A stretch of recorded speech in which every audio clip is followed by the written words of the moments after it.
एक बार फिर से स्वागत है आपका हमारे YouTube चैनल पे। मेरा नाम है राजीव कुमार पांडे और हम पढ़ रहे हैं टीचिंग से रिलेटेड टॉपिक्स, जो अलग अलग शिक्षण भर्ती टीचिंग से जो रिलेटेड एग्जाम्स होते हैं उसमें आते हैं। इस क्रम में आज हम लोग पढ़ेंगे मानसिक विकास कि मानसिक विकास क्या होता है और उसके कौन कौन से चरण होते हैं। वैसे तो बहुत सारे मनोवैज्ञानिकों ने अलग अलग सिद्धांत भी दिए हैं, जिसको हम लोग अलग अलग वीडियो में पढ़ेंगे, क्योंकि एक वीडियो में शामिल करेंगे तो बहुत बड़ा हो जाएगा।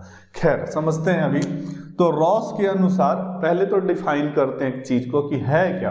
तो रॉस के अनुसार हमारे मस्तिष्क का विकास वंशानुक्रमीय प्रभावों के हस्तांतरण एवं अर्जित प्रभावों के परिणाम स्वरूप संपूर्ण रूप से संगठित होता है।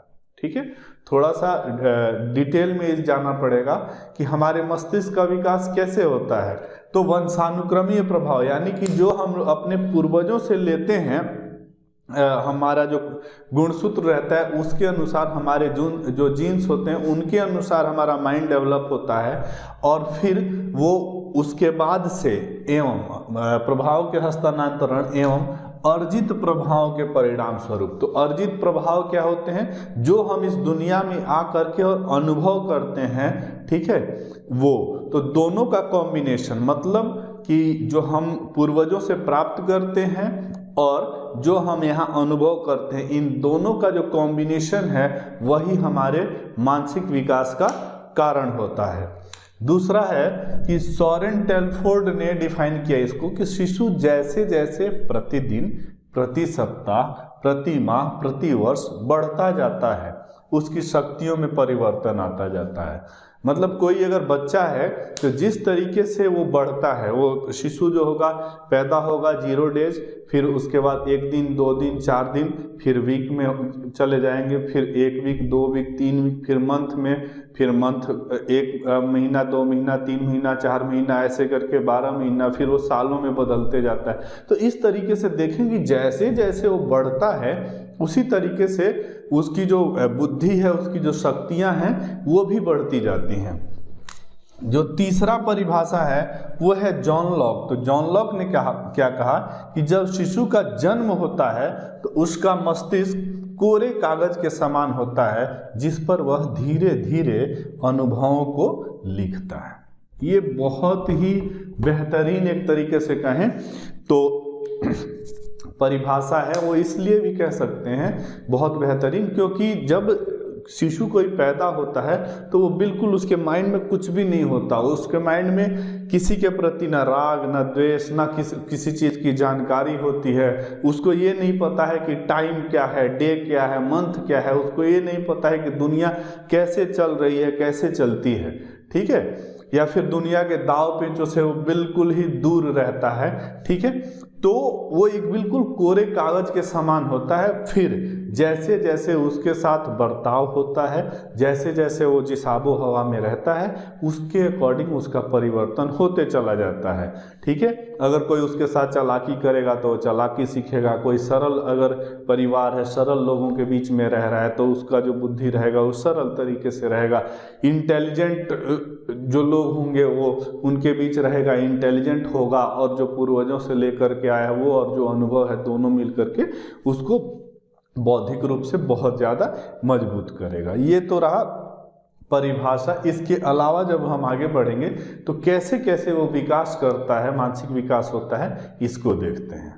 अब देखते हैं बालक के मानसिक विकास के चरण कि जब वो शिशु छोटा रहता है और जैसे जैसे बढ़ता है तो विकास कैसे कैसे होता है उसके मानसिक विकास।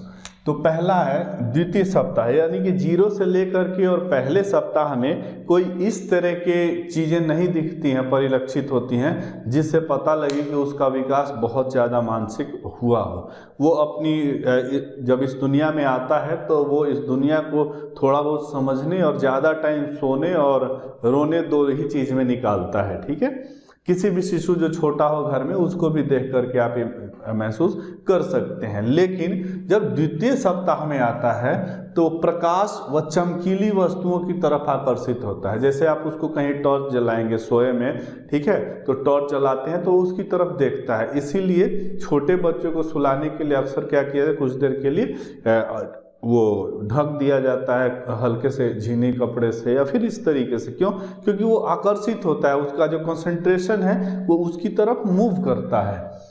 फिर बात आती है पहले माह की। तो प्रथम माह में शिशु को कष्ट व भूख का अनुभव होने पर भिन्न भिन्न प्रकार से रोता है।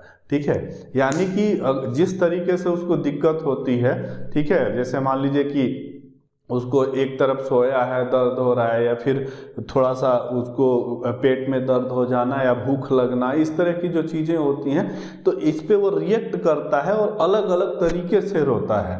फिर द्वितीय माह में क्या होता है कि शिशु आवाज़ सुनने के लिए सिर घुमाता है। जैसे आप उसको साइड से बोलेंगे या कोई बोलेगा उसको रेफर करके, तो वो उसकी तरफ घूम के देखने की कोशिश करता है, या कोई आवाज़ होगी, शोर होगा, तो उसकी तरफ वो देख करके सुन के और समझने की कोशिश करता है। ठीक है, और साथ ही साथ जब आवाज़ सुनता है तो आवाज़ करता भी है, शोर मचाता है या फिर अलग अलग तरीके की आवाज़ें निकालता है, ध्वनियाँ निकालता है। ये दूसरे महीने में होता है। तीसरे माह में होता क्या है कि शिशु अपनी माँ को पहचानने लगता है। ठीक है, मतलब 2 महीने से जब बच्चा बड़ा होता है, तीसरा महीना जब शुरू होता है इस दुनिया में आने के बाद उसका, तो उस समय पे वो अपनी माँ को पहचानने लगता है पहली बार। ठीक है, और फिर बाकी लोगों को पहचानने में काफ़ी टाइम लग जाता है। फिर चौथा महीना जब 4 माह का बच्चा हो जाता है तो शिशु सभी पीड़ाओं की ध्वनियाँ उत्पन्न करने लगता है, यानी कि अलग अलग तरीके से अगर उसको पेन हो रहा है तो वो अलग अलग तरीके से आवाज़ करेगा। इसके पहले क्या है कि उसको अगर पेन होता है तो एक ही तरह से रोएगा, बार बार एक ही तरीके से रोएगा, लेकिन चौथे माह में वो आपको चेंजेस देखने को मिलते हैं कि जिस तरह के पेन होंगे उसको, जिस तरह का दर्द होगा, कष्ट होगा, उस तरीके से वो रोता है और उस तरीके की आवाज़ निकालता है। अब 5वें और 6ठे महीने में शिशु अपना नाम समझने लगता है, वह प्रेम व क्रोध में अंतर करने लगता है। इसका मतलब ये हुआ कि जब 5 या 6 महीने का हो जाता है तो उसको जब आप बुलाते हैं, कोई नाम उसका जो भी रखा गया हो, तो उस पर वो रिएक्ट करने लगता है कि हाँ मुझे ही बुलाया जा रहा है। और प्रेम और क्रोध, और उसको डांट के बोलेंगे उसमें, और डांट के बोलने पे कई बार बच्चा रो देगा, या फिर आप उसको बुलाएंगे तो आपसे अच्छे से बुलाएंगे तो आपके पास भी आ जाएगा। फिर 7वें और 8वें महीने में शिशु अपनी पसंद का खिलौना छांटने लगता है। बहुत सारे खिलौने अगर उसको दिए जाते हैं तो उसमें से जो जो चीज़ें हैं उसको उठाने लगेगा, या फिर कोई घर में चीज़ें हैं उनमें से वो अपना खिलौना ढूंढ लेगा। 9वें और 10वें महीने में खिलौना छीनने पर रोकर विरोध करने लगे, यानी कि वो अधिकार की जो भावना होती है वो 9 और 10 महीने का जब बच्चा होता है तो उसके अंदर आ जाती है।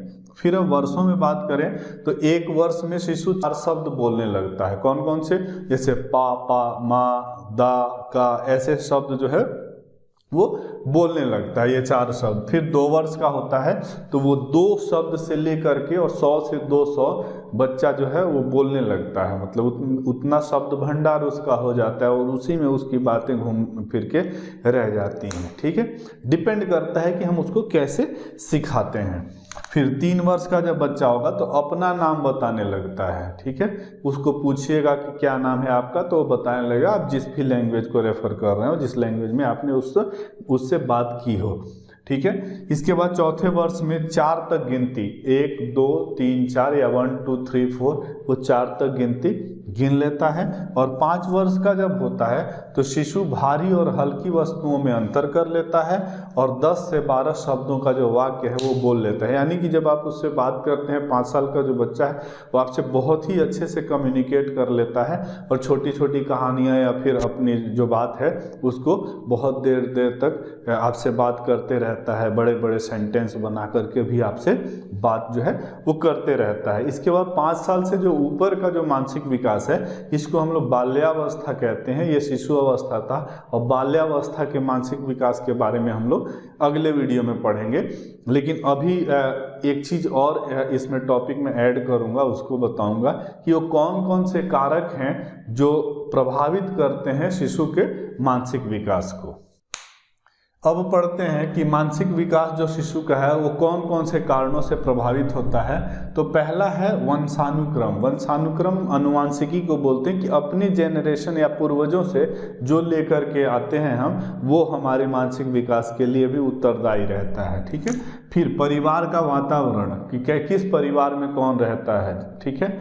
और परिवार में ही इंसान बहुत कुछ सीख जाता है। जैसे किसी का परिवार अच्छा हो, ठीक है, संपन्न हो या सुविधा संपन्न होने के साथ साथ में अगर ज्वाइंट फैमिली है तो ज्वाइंट फैमिली के अकॉर्डिंग उसका बच्चे का विकास होगा। अगर ज्वाइंट फैमिली नहीं है तो कुछ गुण ऐसे हैं जो उसमें नहीं आएंगे, फिर दूसरे तरह की क्वालिटीज उसमें आएंगी।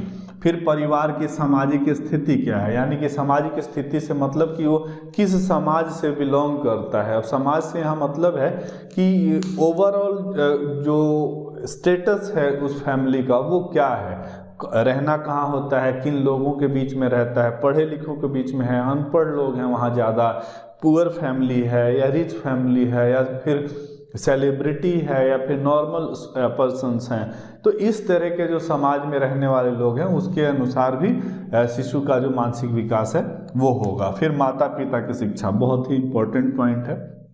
अगर पढ़े लिखे माता पिता हैं तो कुछ अच्छी अच्छी चीज़ें उसको सिखाएंगे बच्चे को, तो वो छोटी उम्र में अच्छी चीज़ें सीखता है। फिर विद्यालय का वातावरण। विद्यालय का वातावरण से जब वो स्कूल जाने लगता है तो वहाँ पे कैसे बच्चों के बीच में बैठता है, पढ़ता है, टीचर कैसे हैं, इन सारी चीज़ों का उस पर असर रहता है और ये इम्पैक्ट लॉन्ग टर्म रहता है। ठीक है। जैसे छोटा बच्चा है वो उसको का ब्रेन इतना डेवलप नहीं होता है कि वो गाली सीख रहा है या फिर अच्छी बातें सीख रहा है, वो बस सीख लेता है। ठीक है। क्योंकि वो उसका के लिए एक कच्चे कोरे कागज के समान है, तो उस पर जो भी मिलेगा उसको वो सीख लेता है। फिर शिक्षक का व्यवहार। शिक्षक उससे कितने प्रेम से बात करता है। अगर शिक्षक प्रेम से बात करेगा तो अपनी चीज़ें बताएगा शिक्षक को, नहीं तो वो डरेगा अगर शिक्षक कोई रूड है उसके साथ। ठीक है। उसी तरीके से जो शिक्षक है जिस तरीके का बिहेव करेगा कमोबेश वैसा ही शिशु के अंदर भी आते जाएगा और वो सारी चीज़ों को उसी तरीके से एक्सेप्ट करेगा कि ये अच्छा है या ये बुरा है। फिर शारीरिक स्वास्थ्य बच्चे का किस तरीके का है। अगर शरीर से बहुत कमज़ोर है, बीमार रहता है, तो मानसिक विकास भी उसका उसी तरीके से रुक जाएगा या कम होगा। फिर समाज का वातावरण, किस समाज में रहता है, कहाँ पे रहता है। ठीक है। अर्बन एरिया में रहता है, रिमोट एरिया में रहता है, या फिर किसी स्पेशल किसी कम्युनिटी को बिलोंग करता है, तो ऐसे जो है उसका विकास प्रभावित होता है।